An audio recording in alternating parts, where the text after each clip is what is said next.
Peace and Pan-Africanism. Peace and Pan-Africanism. Peace and Pan-Africanism. I'm only going to take about 5 minutes.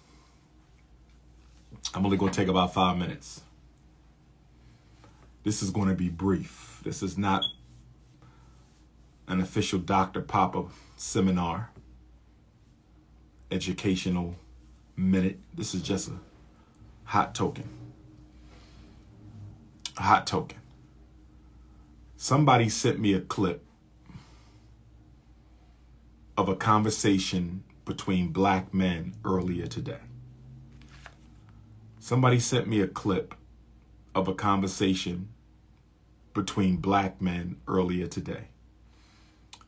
And I found the conversation rather disgusting. And I'm going to tell you why in a minute. I will not be long. But before I tell you, I want to remind everyone that I will be speaking in Margate, South Florida this Saturday. Margate, South Florida this Saturday. It is a dinner lecture celebrating divine masculinity. Divine masculinity.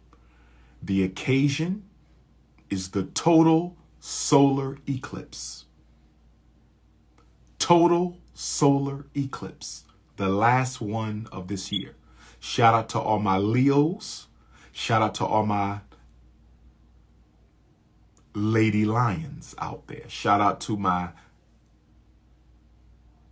Leos and my Lionesses. We have a total solar eclipse coming up on December the 4th. And that very date, there will be a new moon in Sagittarius. That's Obatala's sign. And in Margate, South Florida, the Yoruba spiritual community, Ifa devotees, will be having an event to celebrate divine masculinity in honor of Orisha Shango, the Orisha of divine masculinity, leadership, kingship, royalty, black power, Orisha Shango. And if you're interested in coming to that event, it will be the first time outside of the Oyotunji African village. It will be the first time for me outside of the Oyotunji African village that I speak to, for, and with fellow Ifa devotees. So if you want to go to that event, it is a dinner lecture. You can text me for the link, or you can go to Eventbrite and type in celebration of divine masculinity, Saturday, December the 4th, Margate. For those of you who are not familiar, Margate is halfway between Fort Lauderdale and West Palm Beach. Margate is halfway between Fort Lauderdale and West Palm Beach. You cannot buy tickets at the door. You must get them beforehand. You cannot buy tickets at the door. You must get them beforehand. So for my South Florida Africans who are coming to the celebration of divine black masculinity, Saturday, December the 4th, 7 p.m., I look forward to seeing y'all. And then the next day, on Sunday, December the 5th, I will go to West Palm Beach for the first time since 2014. The next day, Sunday, December the 5th, I will be in West Palm Beach at the Third Eye Bookstore. West Palm Beach, first visit in 7 years.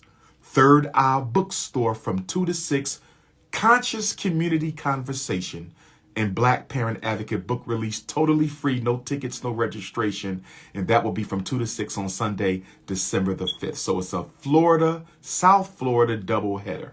Margate dinner lecture, celebration of black masculinity, and then West Palm on Sunday, conscious community conversation. I want to see who in South Florida ready to do some work. I want to see who in South Florida ready to help Ifa Tunde build a new future for our black babies. So it's going down in South Florida. Washington, D.C., I will see you Friday, December the 10th from 6 until 10. Free event, but you do need to register if you can. Washington, D.C., first visit in 2 years. Friday, December the 10th from 6 till 10. Doors at 5. We will be at the Anacostia Art Center. That's the Anacostia Art Center in the neighborhood where the great ancestor Frederick Douglass lived. That is 1231 Good Hope Road. That is 1231 Good Hope Road in Anacostia, D.C., Friday, December the 10th from 6 until 10. The address for West Palm Beach is 411 North Rosemary Avenue. 411 North Rosemary Avenue for the Sunday, December the 5th, 2 to 6 Conscious Community Conversation and Book Signing. And the address for Saturday, Celebration of Divine Masculinity Dinner Lecture. That will be at the Event Center, 6101 Northwest 34th Street. Hit the Cash App, $ FDMG School. Hit the Cash App, $ FDMG School. Hit the PayPal, paypal.me/FDMG Academy. The sun is behind me because I am the son of the sun. Total solar eclipse on Saturday. The sun is behind me because I am a son of the sun. Total solar eclipse. Shout out to the Leos and the Lionesses. On the topic of divine masculinity,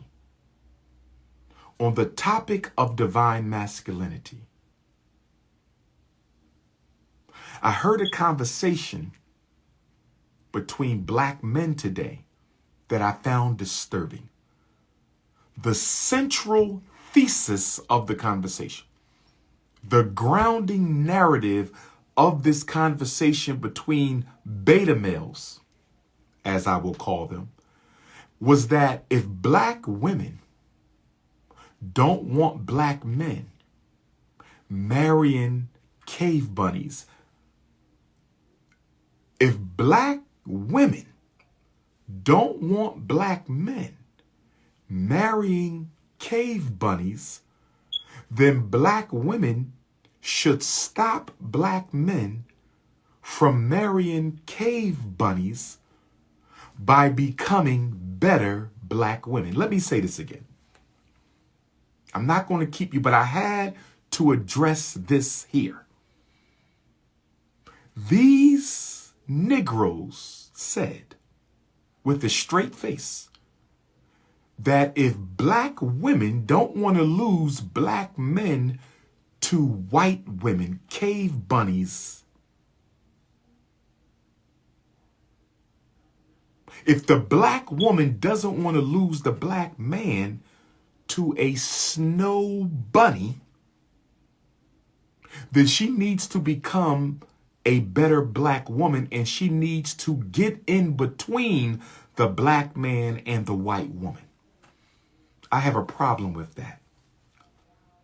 Why is it the black woman's job to stop you from committing racial suicide? Why is it the black woman's job to stop you from committing economic suicide? Why is it the black woman's job to stop you from sabotaging the traditional black family? Why is it the black woman's job to stop the black man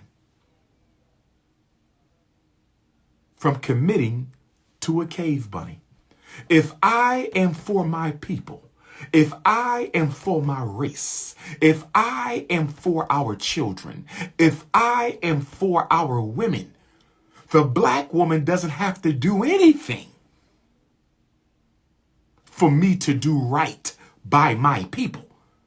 The black woman should not have to be the black man's interventionist. If you're telling me that you need the black woman to stop you from being with a white woman, you're not worthy of being called a black man.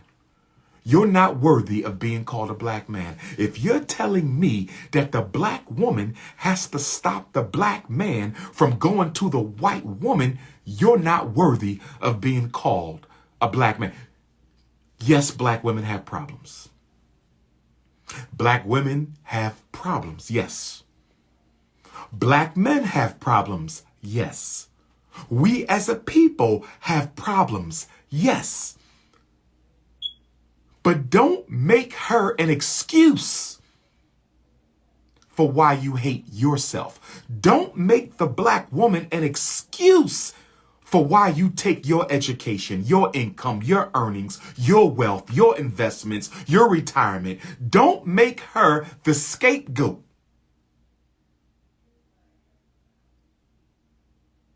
for why you want to go run around with Becky and Suzanne and Elizabeth and Patsy. Don't make the black woman the excuse for why you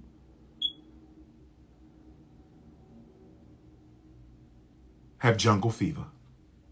It has nothing to do with her. It has nothing to do with her. The reason you go outside your race is because you don't think you're the equal of the white man. And if you're not the equal of the white man, the black woman can't be the equal of the white woman. And so you go and get a cave bunny in order to make you feel better about yourself. See, by making the black woman inferior in your mind to the white woman, by saying the black woman isn't good enough for the white, isn't as good enough as the white woman, you're also saying the black man isn't as good as the white male. See, you can't say her blackness is less than the white woman's pale skin without at the same time indicting your own blackness. If she's not as good as the white woman, you're not as good as the white man. So I'm showing you how the inferiority complex of the Negro, and this is a Pan-African issue. This is a Pan-African issue. And what brought up the conversation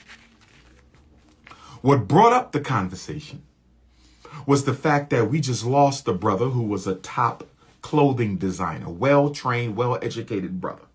He was a top clothing designer. He died, rest in peace to him, condolences to his family. He married his high school snow bunny sweetheart. He married his high school snow bunny sweetheart, and now he's leaving behind a portfolio of creation, African talent, and he's leaving behind an estate worth tens of millions, if not billions of dollars, African finance and wealth. And he's leaving this to a snow bunny. And the excuse that some black men are giving me is it was okay for him to marry a cave bunny because he fell in love with her in high school. So now these beta males want to put time restrictions on when it's okay for black men to betray the black woman and get a woman from another race. So the argument is, since he met her in high school, and this is no disrespect to him, we are analyzing the situation. We are not condemning the brother turned ancestor. I want to be clear. Respect to him and his family. Respect to him and his family. We're analyzing the political phenomena before us, nothing more. If you're making the excuse that it's okay for a black man to marry a white girl if he falls in love with her in high school,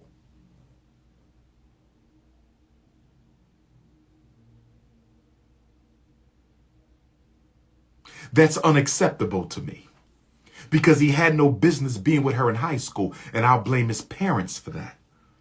Now, he was an African immigrant brother, but my brother nonetheless. He was an African immigrant brother, but my brother nonetheless. I don't care. It's not acceptable if he's 12. It's not acceptable if he's 21. It's not acceptable if he's 31, 41, 51, 61, 71, 81. He had no business dating outside the race.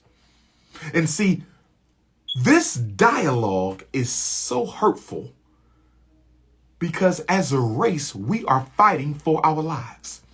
We are fighting for the right to exist on planet Earth. The original people are fighting for the right to exist. And you bougie ass beta males, You bougie ass beta males got the audacity. You bougie ass beta males got the audacity to try to make excuses. So if he falls in love with the cave bunny in high school, it's okay because she knew him as a teenager. And then y'all make the excuse. And then y'all make the excuse that she didn't want him for his money because they were dating in high school. Y'all make the excuse these white girls don't want the black man for their money because they marry them in college. They marry the black man when he's broke. They're marrying the black man when he's at the beginning of his journey. They're marrying the black man when he's just starting his career. This is the excuse y'all make. Y'all say the black woman doesn't want a black man unless he already on top. In order for the black woman to take the black man serious, these bougie beta males argue that the black woman will only look at the black man if he didn't already leveled up. If he didn't already leveled up. Now, I'm not going to say that argument is totally without merit because there's some truth to that for some black women. We do have materialistic, selfish, Europeanized black women who won't look at you twice unless you already leveled up. That is very true. But it's not true for everybody. But here's the contradiction I want you to understand, overstand, and understand. Here's the contradiction that I want you to understand, overstand, and understand. You making the argument that the black woman will only get with the black man once he has succeeded. And that the white woman gets the black man when he's still broke. And you argue that since the white woman gets the black man while he's still broke, the white woman actually cared about him. You are totally wrong. You are totally wrong. The white woman who gets the broke but intelligent black man. The white woman who gets the broke but talented black man. The white woman who gets the broke but potential having black man is no different than the black woman who won't look at you until you leveled up. See, the difference between the white woman and the black woman, the opportunistic white woman and the opportunistic black woman, there's only one thing that separates them.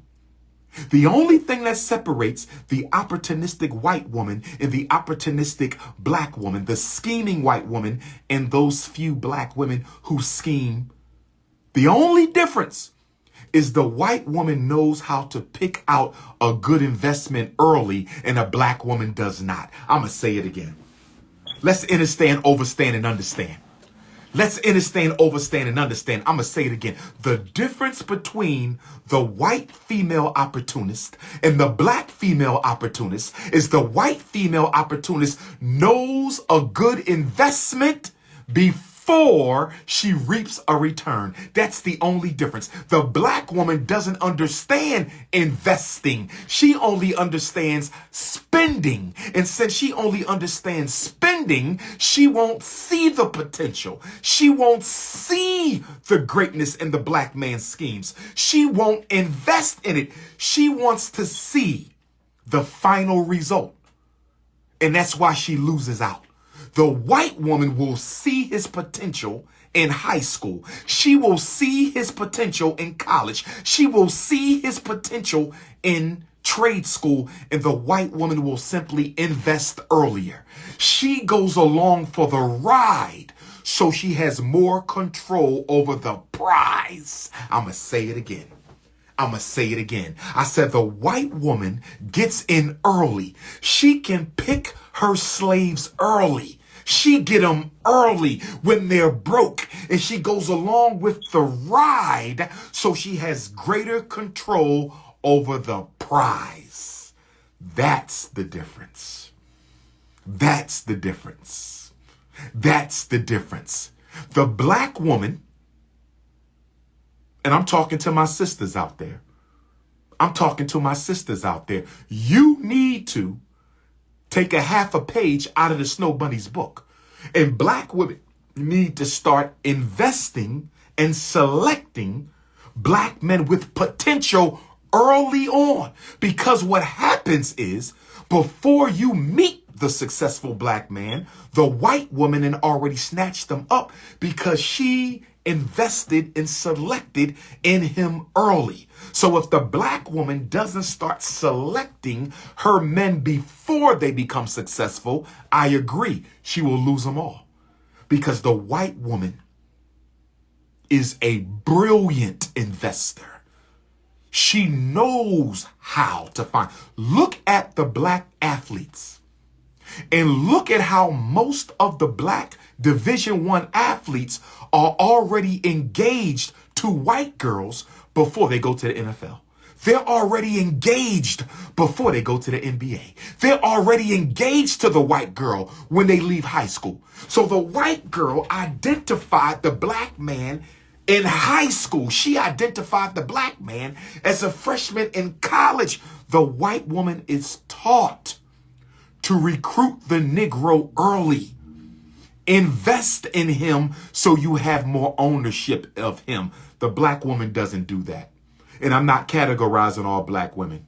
I'm talking about the ones who are so bent on getting a good man, but don't find him before he becomes what you need him to be. The white girl will find him. She will get pregnant. She will get engaged. She will do whatever she got to do. She hooks him early. Black women need you to win first. And because black women need you to win first, they often end up last. Because black women want to see the black man win before she commits. She's losing the black man. White girls recruit the Negroes early. White girls recruit their Negroes early. Black women go man hunting after he got his PhD. The black woman wants to hunt for her man after he started his business. The black woman wants to hunt for her man after he got his master's degree. The black woman wants to hunt for her man after he's in the NFL or NBA. And I'm saying, it's too late. White girl don't wait until he's done.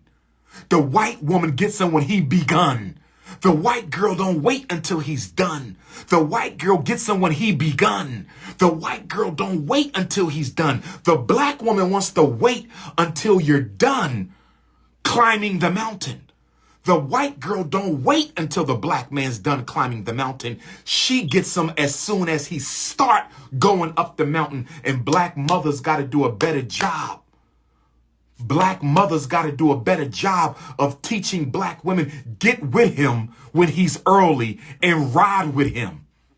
Get with him when he's just starting and you ride with that man. Because if you ride with that man, there's a greater likelihood he will stand with you. It's a greater likelihood he will stand with you. See, black men get the white women that other white men don't want. Black men get the white women that other white men don't want. Black men get the white women that other white men don't want. So the castaway white girl, the white girl who couldn't get a top-notch white boy, wants the top-notch black boy. Let me say it again. The white woman who could not get a top-notch white boy is determined to get a top-notch black boy. The white woman who doesn't get a top-notch white boy is determined to get a top-notch black boy. So she is focused. Her mother will tell her, you're not going to get Bill Gates. You're not going to get Donald Trump. You're not going to get Bill Clinton.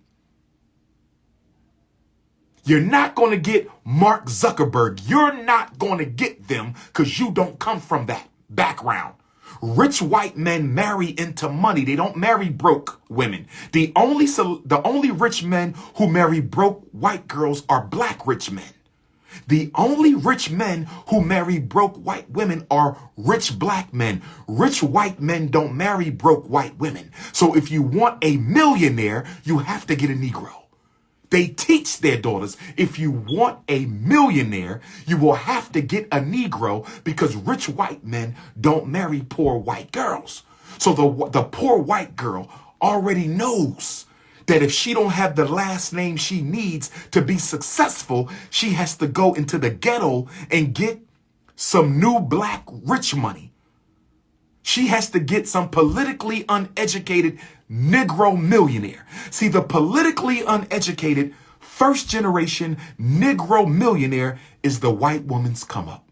The politically uneducated first generation newly rich black millionaire is the white woman's come up. He's the white woman's heaven. They look for the politically uneducated first generation black millionaires. Now I see there's a lot of beta males. There's a lot of snow bunny loving beta males in the chat. And to you Negroes,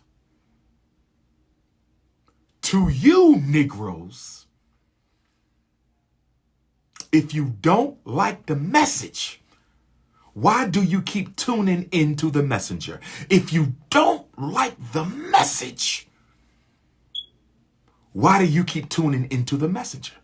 Click off the live. This live is for unapologetically African alpha males and unapologetically African females. If you're not an unapologetically African alpha male or an unapologetically African female, hop off the live right now. Hop off the live right now. You are a beta, a bougie excuse having beta, trying to use the black woman as a scapegoat and trying to use the black woman as an excuse and trying to use the black woman as your distraction from why you in love with non-melanated cookies. Nah, Negro, this ain't got nothing to do with the black woman. This is about yourself, your integrity, your honor, your character. You went out the race because that's who you are. There's nothing weaker. There's nothing more tender. There's nothing more soft. There's nothing more moist than a black man to say that if the black woman don't want me marrying white girls, she needs to stop me. That is weak. That is cowardly. That is beta male. That is not conduct becoming a king. That is not a Shango trait. That is not an Ogun quality. Ogun men and Shango men would never say on YouTube or TV or radio, they would never say, if the black woman doesn't want me marrying the white woman, she needs to stop me from marrying the white woman. That is ridiculous. You are moist. You are moist. You are tender. You are beta. Don't you ever use the black woman as an excuse for why you want to date outside your community. Negro, please. That's why we need the celebration in black masculinity Saturday night. I'm going to talk about this Saturday night in Margate, Florida. Oh, yes. We're going to deal with the snow bunny crisis. 7 o'clock Saturday, the event center, Margate, Florida. Get your tickets on Eventbrite. I'm going down. We're going to deal with this because there's no way we're going to talk about Shango power. There's no way we're going to talk about Orisha Shango power and we don't talk about this moist movement amongst bougie beta males. This moist movement amongst bougie black beta males that says it's the black woman's job to stop the black man from marrying white girls. Negro, please. We not having it. In the name of Dr. Amos Wilson, we not having it. In the name of Dr. John Henry Clark, we not having it. In the name of Dr. Yusuf Ben Yakinen, we not having it. In the name of Dr. Kwame Nkrumah, we're not having it. In the name of El Hajj Malik El Shabazz, we're not having it. In the name of Kwame Ture, we're not having it. In the name of Patrice Lumumba, we're not having it. In the name of Robert Sobukwe, we're not having it. In the name of Julius Nyerere, we're not having it. In the name of Henry Highland Garnett, we're not having it. In the name of Nat Turner, we're not having it. Oh, no, sir. Oh, no, sir. I'm looking forward to Saturday's keynote. I'm looking forward to Saturday's keynote. We want to talk about black masculinity. Let's talk about it. Let's talk about all these black men who sit on YouTube Podcast after podcast, gossip session after gossip session, intellectual masturbation clinic after intellectual masturbation clinic, and we ain't got no institutions in our community. I'm rolling through the Instagram feed and I'm seeing how this black man did this and this black man did this and this black man did this, and that's good. That's good. Support our brothers. They need it. But I don't see nobody celebrating nobody for opening a hospital. I don't see nobody celebrating nobody for opening up the clinic. I don't see nobody celebrating nobody for opening up the import-export network, the manufacturing network. I don't see that. I don't see the independent schools. I don't see the black independent grassroots banks. Don't tell me we doing good until you can show me an independent black community in North America. Don't tell me we doing good until you can show me an independent black community in North America. That's black school, black bank, black hospital, black supermarket. Until you can show me that, black men, we are losing. And we don't have to be losing. And in order to overcome the loss, in order to flip this and go back to the throne of the black man is not a physical thing. The throne of the black man is not a chair laced with gold. The throne of a black man is not inside of some palace.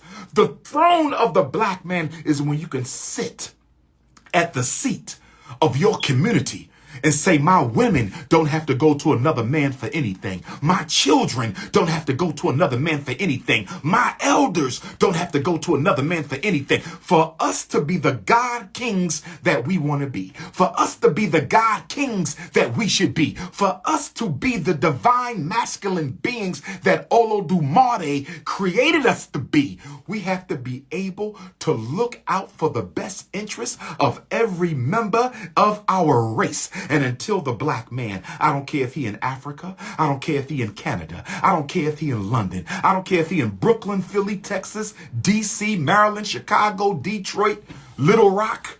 I don't care if he's in Brazil, Jamaica, Haiti, or Cuba. I don't care if he's in Venezuela or Mexico, until the black man can say, my race is all right because I made it that way. We can never call ourselves God kings. You have the potential to be a God king, but you're not a God king until you've taken care of our women. As long as a black woman got to go beg a white man for a job, we ain't serious. As long as black kids got to go to jail because they can't find a job, we ain't serious. And the last thing we better stop doing, is telling black women, it's your job to stop us from dating outside the race. Margate, Florida, celebration of black masculinity, total solar eclipse, Shango power, event center, Margate, December 4th, 7 p.m. We gonna talk about it. West Palm Beach, Third Eye Bookstore, Sunday, December the 5th. 2 to 6, free event. We going to talk about it. Washington, D.C. Friday, December the 10th. The Anacostia Art Center. Free event. We going to talk about it. This is the Prince. Hit the Cash App for FDMG. Hit the PayPal for FDMG. We rise together or we don't rise at all. It is Pan-Africanism or perish. It is freedom for all Africans or freedom for no Africans. Peace and black power.